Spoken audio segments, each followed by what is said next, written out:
Volvimos en vivo desde la redacción de La Nación. Te vamos a contar minuto a minuto qué es lo que está pasando, pero ahora lo importante es que acaban de cerrar los comicios. En algunos lugares todavía del país se sigue votando, pero la realidad es que tenemos el cierre de comicios y ya tenemos la participación electoral que cerró en 66%, ¿no? Aún así sigue siendo vemos un ausentismo elevado. Acá voy a presentar a mis compañeros columnistas en La Nación. Estoy con el prosecretario de La Nación, estoy hablando con Ignacio Federico de Economía y por el otro lado con Mariano Confaleoniere, editor de Breaking News. ¿Qué es lo que ven en este cierre de comicios con esta participación del 66%? Mira, en principio una participación muy baja que ya se venía viendo durante la jornada en los cortes parciales.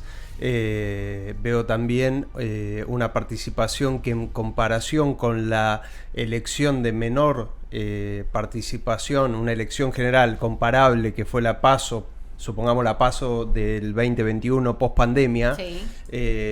Fue de 67,8 la PASO post pandemia, que fue una PASO con poca participación, pero en la general de ese año, que fue después, superó el 71%, con lo cual el porcentaje de hoy, siendo una elección sin pandemia, una elección en condiciones normales, es muy bajo, y eso puede llegar a influir en el resultado y a determinar ganadores o perdedores dependiendo de esa poca participación. Se está discutiendo quién es el que se beneficia. Claro, a quién afecta. Exacto, o quién se beneficia de esa participación.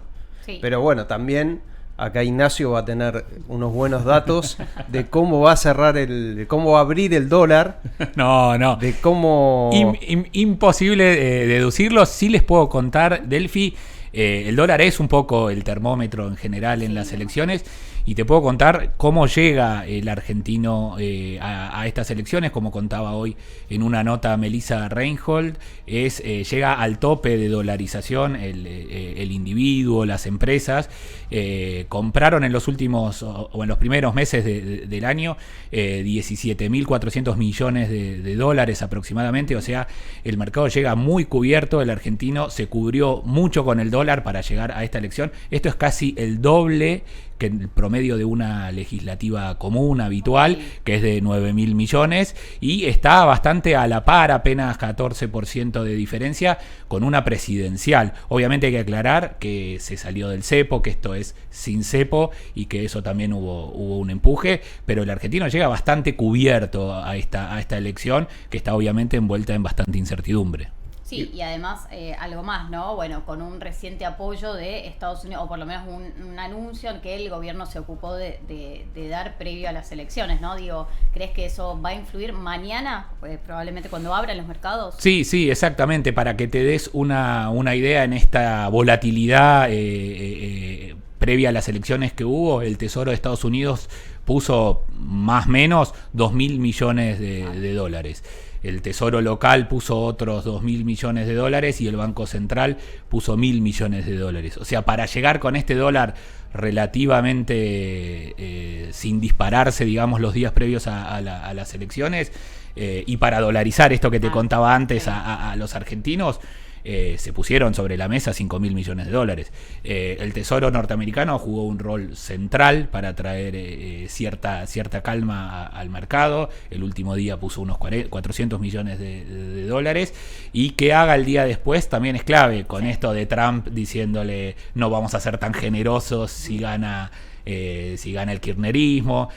Hay cierta incertidumbre con eso, y en función de los resultados hay distintos escenarios posibles. Sí, la incertidumbre me parece que la tenemos también en los resultados, ¿no? Obviamente que todavía no se puede hablar de qué números hay en las provincias y demás.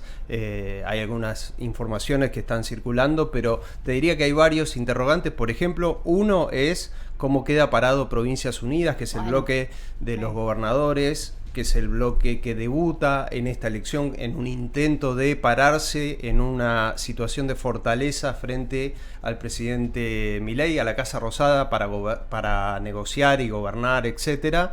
Y la otra discusión que también es interesante de ver es qué pasa en la provincia de Buenos Aires, porque una diferencia amplia en la elección anterior Y en esta elección el cuestionamiento dentro del propio peronismo era si la estrategia de Axel Kicillof había sido acertada o desacertada, es decir, si desdoblar, y digamos, él la veía como acertada porque había ganado en septiembre, ¿qué pasa ahora si repite un triunfo o no? Y ahí también se va a discutir otra cosa que es el futuro del peronismo, o por lo menos el futuro del kirchnerismo, ¿no? Y el liderazgo el o el liderazgo liderazgo de Axel que yo Kicillof. creo que Cristina Kirchner no va a perder por ahora, No. en términos de que sigue teniendo un peso, pero sí que si llega a haber una elección más satisfactoria de los intereses de Axel Kicillof, se va a parar, digamos, el gobernador de la provincia de Buenos Aires frente a lo que es el sector de la cámpora, del kirchnerismo más duro, porque puede que la estrategia le funcione o no, lo vamos a saber en pocas horas, digamos. Bueno, Mariano, y eso obviamente también tendría un gran impacto en cómo sigue la economía, ¿no? O sea, una cercanía de Delphi del kirchnerismo, digamos, un triunfo eventualmente del kirchnerismo. Hay escenarios posibles, no estamos diciendo nada que haya pasado, sino el mercado ya prevé un triunfo del oficialismo, obviamente traería calma, como te dije, llegó muy comprado el mercado, llegó muy comprado el argentino a las elecciones. Un triunfo del oficialismo le daría más margen para manejar el actual programa económico, y por el contrario, una derrota o un triunfo sobre todo del kirchnerismo, siempre que esté para el mercado la vuelta del kirchnerismo como una posibilidad, lo que genera es incertidumbre, se replanteará el plan económico, por más que obviamente el ministro de Economía no le queda otra que salir a decir que no se tocan las bandas, ¿no? Sí, en esa línea lo escuchamos a Donald Trump, ¿no? En los últimos días. Mira, acá, Nacho, ¿qué estamos viendo? Acá este gráfico es el que te contaba un poco. Las columnas que al menos yo estoy viendo a la derecha, 17.400 millones de dólares. Son los dólares que se compraron en los últimos 8 meses los argentinos. Es una alta dolarización, si lo ves comparado contra una legislativa. Como te decía, es cerca del doble, y está un 14 por encima de la presidencial, que es la columna del medio. Después lo que hacen las otras dos es distinguir los promedios. Las columnas promedios obviamente incluyen años con cepo y sin cepo, y lo que hace es separar después, por otro lado, justamente con cepo y sin cepo, elecciones totales, mezclando legislativas con presidenciales. Pero lo que te muestra la columna de la derecha es que está en niveles altísimos de dolarización, que el argentino llegó con una fuerte incertidumbre, sobre todo después de las elecciones de bonaerenses, digamos, las locales, las distritales, y que desde ahí hasta hoy se puso muy comprador. Sí, está claro que para el gobierno funciona más allá de una elección legislativa como plebiscito, ¿no? Claro. Y acá se ve muy bien en relación a lo económico. Ahora, volviendo a la lectura, ¿no? Política, recién hablábamos de Provincias Unidas. Me parece que va a ser clave ver qué es lo que pasa en los distritos de Córdoba y Santa Fe, ¿no? Donde inclusive desde el gobierno pareciera ser, cierto, quiero decirlo así, optimismo en relación a Córdoba. No sé cómo lo ves. Sí, bueno, todavía no hay números, no hay ni siquiera un dato concreto, pero es cierto que no es lo mismo para el gobierno que Provincias Unidas salga fortalecido que salga debilitado. Es decir, si Provincias Unidas no puede ganar en Córdoba o Santa Fe, no es lo mismo que un resultado inverso. De todas maneras, respecto a las lecturas y esto que decía Nacho de la posible lectura de los mercados y demás respecto de si el peronismo tiene chances, yo no sé si diría el kirchnerismo, digamos. Habría que leer un poco más allá, digamos, respecto de la sumatoria de los espacios peronistas, para ver cómo queda parado en relación a la Libertad Avanza. Y así todo te diría, todas las legislativas plebiscitan los gobiernos sus gestiones, y no necesariamente implica un resultado conectado directamente con la elección presidencial futura, y eso lo podés ver en las elecciones legislativas del kirchnerismo, que las perdió todas, salvo la del 2005, pierde todas y vuelve a ganar en la general. Con lo cual no necesariamente es un indicador de algo la elección legislativa. Por supuesto que te va a dar el resultado de cómo va a estar parado el gobierno en el Congreso, Sí. de si va, que ya tuvo en el último tiempo, los últimos meses, tuvo un montón de problemas en el Congreso, Bueno, le rechazaron un montón de vetos. Sí.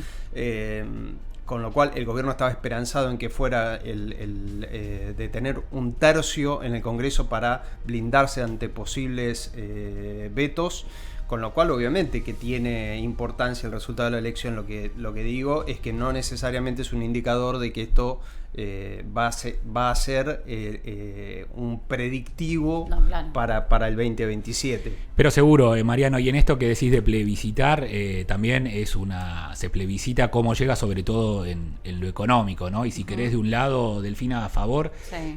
tenés el control de la inflación, 2.1% es lo que dio el último mes de septiembre, viene ya hace 3 meses en torno a 2%, dará un 30% anual, que si bien siguen siendo niveles altos, es realmente un logro haberlo bajado, y el otro gran logro es el superávit fiscal, digamos, la no emisión, haber recortado el gasto, que tiene muchas instancias positivas, muchos impactos positivos, y obviamente del lado por ahí del debe es un esquema cambiario que al mercado no le termina de cerrar. Algunos te dicen dólar atrasado, otros te dicen, pero lo que realmente está sucediendo es que no hay un dólar que le permita al gobierno acumular reservas. Ahora, ese es el gran problema. Ahora, yendo a un corto plazo a nivel económico y político, digo, el próximo desafío que seguramente tenemos tiene que ver con el presupuesto, ¿no? Y uno acá el tema político y económico. ¿Qué es lo que puede, digo, el gobierno, más allá del resultado, a qué está obligado a partir del lunes como para poder sacar un presupuesto que pareciera que está prácticamente obligado, ¿no? Lo decía Mariano también un poco, en función de cómo queden conformadas las cámaras, va a ser el margen de negociación que tenga el gobierno y cuántos votos más vaya a necesitar, digamos, para cada ley. Va a tener lo necesario si veta para mantener los vetos. Claro, eso es algo que va a ver el mercado. Sí. Y respecto del presupuesto, ¿cuán fuerte sale parado después de hoy? O sea, ¿cuán fuerte va a estar parado desde mañana para poder negociar el presupuesto? Porque algo de lo que también mencionaba Mariano fue así, digo, como te decía recién, uno de los logros del gobierno es el superávit fiscal. Y si vos querés ver, la oposición lo venía esmerilando por el lado de sacarle leyes que golpeen ese superávit fiscal. Y ahí es donde lo económico entra en juego. Desde mañana, ¿qué poder va a tener el gobierno para que no le esmerilen justamente ese logro fiscal de tener superávit? Sí, también es, por supuesto Nacho en el tema números lo tiene detallado, también es ver qué poder, el poder también se va a medir en si el gobierno está dispuesto a ceder parte de ese superávit para hacer algunas obras pública, privada, lo que fuera, pero cederle dinero, claro, exactamente, a las provincias, que es lo que lo trajo hasta esta situación en una posición muy frágil al propio oficialismo, que es lo que lo hizo perder en muchas votaciones dentro del Congreso. Posiblemente, aunque supongamos que haya provincias en las que La Libertad Avanza triunfa, si lo hace con legisladores prestados, por decirlo de alguna manera, también hay que ver qué es lo que pasa con eso, cómo se termina conformando tanto la Cámara de Diputados como la Cámara de Senadores, porque puede mostrar un triunfo en determinada provincia, pero si esos legisladores no son tan propios o por ahí pertenecen a un gobernador que se alió circunstancialmente con el gobierno. ¿Cómo rearma su esquema de alianzas? Exacto. El gobierno? Y a mí me parece que más allá del resultado de hoy y de que puedan o no mostrar un triunfo, el gobierno necesita tal vez un cambio en el rumbo, no sé si económico, pero sí en la forma de sentarse a dialogar con los gobernadores. Bueno, eso sin duda para mí. Sí, lo que nos lleva al próximo interrogante, qué es lo que va a pasar con el gabinete, si va a haber un cambio digamos, en la articulación política, quién va a estar detrás de eso. Pero yendo al tema del Congreso, tenemos una encuesta y en YouTube, y lo que dice es, ¿qué esperás del nuevo Congreso? y más del 42% lo que dice es más acuerdos. O sea, claramente bueno, se está esperando mayor consenso o por lo menos mayor negociación política, ¿no? Después, un 24% habla de más control al Ejecutivo, o sea, por parte del Congreso, es decir, bueno, una cuestión de poderes, básicamente de contrapesos. Después, más debate público, el 10%, y un 24% dice menos conflicto, ¿no? Después de un año donde tuvimos, bueno, varios, vos lo decías, además de las derrotas, tuvimos algunas escenas bastante caldeadas, ¿no? En el Congreso, inclusive dentro de lo que es el propio bloque de La Libertad Avanza. Ahora, vuelvo al tema del lunes y en términos políticos. ¿Qué podemos esperar de un nuevo gabinete? ¿Qué podemos esperar de los cambios de roles, no? Sí, ya hay cambios anunciados, ¿no? Eso, hay salidas que ya sabemos que se van a dar, sí, sin lugar a dudas. Hay salidas que se van a dar, hay salidas que suponíamos que se iban a dar, se terminaron de confirmar la semana pasada cuando Huartein presentó su renuncia, sí, cuando Cunio Libarón anticipó que renunciaría también al gabinete. Tenés la de Bullrich, que por supuesto se va a dar porque entra como senadora, la de Adorni, hay que ver, no sé, en teoría sí. En teoría sí. En teoría sí. Me da la impresión de que más allá de los nombres que se pongan, se necesita, si lo que el gobierno quiere es un cambio en la relación con las provincias, sí, se necesita un jefe de gabinete o un ministro del Interior que tenga respaldo, que tenga suficientemente peso propio como para no tener que andar pidiendo permiso todo el tiempo a la Casa Rosada para negociar algo. Uh-huh. Porque lo que pasaba hasta ahora era que los funcionarios se sentaban, hablaban con el gobernador, le decían, bueno, sí, esto no, esto por ahí, y se daban vuelta y tenían que preguntar en la Casa Rosada le decían que no, se terminaba dando vuelta todo. Bueno, y también el tema de las listas en el interior complicó, las listas propias del gobierno en el interior contra algunos aliados también lo complicó, ¿no? Pero me parece que en cuanto al gabinete, lo que hace falta es un gabinete que, si realmente lo que se busca es más diálogo y más consenso con el resto, un gabinete que tenga peso propio. Y ahí en el equipo económico particularmente, bueno, un hombre de Caputo como es Pablo Quirno, exsecretario de Finanzas, pasó a la Cancillería, ahí se debería cubrir su lugar. No hay un nombre concreto ahí dando vueltas, obviamente. Personas fuertes cercanas a Caputo, está el viceministro Daza, está en el Banco Central Martín Bautier y sí, ¿cómo se llama? Y Federico Furiase, como dos personas fuertes que vienen con él desde la consultora también, pero no hay nada definido. Ahora, como reflexión final, o más bien como pregunta final, es ¿qué lugar podría llegar a tener Mauricio Macri en este próximo armado? Y también lo llevo a la clave política y económica, porque es un pedido de Estados Unidos, ¿no? Esta integración de los aliados de una coalición. Bueno, pareciera ser que Mauricio Macri está bastante expectante y recluido, ¿no? ¿Cómo lo ven ustedes? El consenso fue un pedido efectivamente del Fondo Monetario, de Scott Bessent también, de Trump también. Sí, Barry Bennett también, ¿no? El asesor de... Sí, el supuesto asesor, se presentó como asesor. Lo que es importante respecto al consenso es que lo va a necesitar para temas claves, y en eso, si lo apoya o no lo apoya Macri, puede tener algún efecto. Por ejemplo, si realmente el gobierno se propone una reforma laboral y una tributaria, eso sin un gran consenso no lo va a poder lograr. Le costó muchísimo a Macri en 2017, 2018, no recuerdo exactamente en la fecha que fue que se trató la reforma previsional. Las famosas 14 toneladas de 13 toneladas de piedra. Exacto. Esa fue la previsional. La falta de un consenso hace que ese tipo de leyes que son muy duras de tratar no puedan tratarse. Por eso te decía lo del gabinete con peso propio, con nombres propios, con gente que pueda sentarse a negociar sin tener que andar pidiendo tanto permiso, ¿no? Sin dudas ahí coincido, digamos, recién hablábamos del corto plazo, pero a largo plazo pasa por las reformas, y para las reformas necesita diálogo, y lo que Mariano llamaba diálogo con gobernadores en lenguaje duro y puro es plata. O sea, la billetera. La billetera, exactamente. Y ahí el rol de Macri es fundamental porque es de la oposición dialoguista, como podrían ser algunos gobernadores también.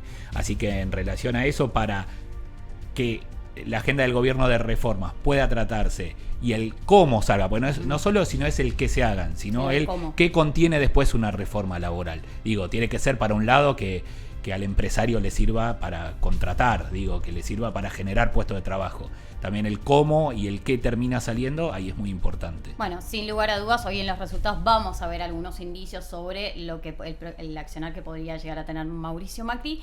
Y ahora los dejo con en realidad con el análisis de Jorge Fernández Díaz, y nosotros nos estamos volviendo, Joaquín Morales Solá, y nos estamos volviendo a ver en una hora. ¿Qué se define hoy en las elecciones legislativas? Lo que va a tener que tener en cuenta, se va a tener que tener en cuenta hoy, esta noche, cuando se conozcan los resultados, es cuánto sacó cada coalición, cada partido que participó en la elección.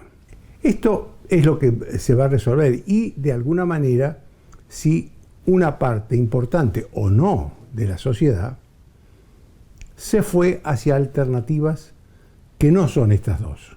Lo segundo que va a haber que ver es qué fuerza parlamentaria va a tener el presidente en los próximos 2 años. Esto significa que va a tener solamente la posibilidad de que de tener un tercio, por ejemplo, del Congreso. Un tercio del Congreso le sirve al presidente que no le rechacen los vetos, que no lo amenacen con un juicio político, pero es poco. Si el presidente realmente quiere, como se propone, hacer un país distinto, reformas que son la reforma tributaria, la reforma laboral, fundamentales. Después vendrá la reforma previsional y algunas otras reformas. Pero son las reformas estructurales que mientras este país no las haga, no puede pensar en un futuro.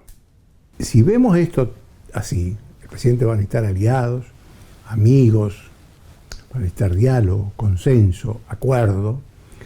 Llegamos a la conclusión de que el Milei que conocimos, el Milei dispuesto a enfrentarse con todo el mundo, dispuesto a gobernar solo, dispuesto a insultar y a agraviar a muchos de los que podrían haberlo ayudado, debería terminar hoy para empezar un nuevo gobierno dispuesto a escuchar al otro, que es lo que el presidente no sabe hacer o no lo ha sabido hacer hasta ahora. Por lo tanto, la conclusión, me parece a mí, más importante del día de hoy es que veremos si es el gobierno o es el peronismo el que está en mejores condiciones en cuanto a porcentaje nacional de votos. Pero la segunda conclusión y más importante es que debería empezar una nueva etapa que deje atrás el gobierno de los agravios, de los insultos, y empiece una etapa más razonable, más moderada y más previsible en el país.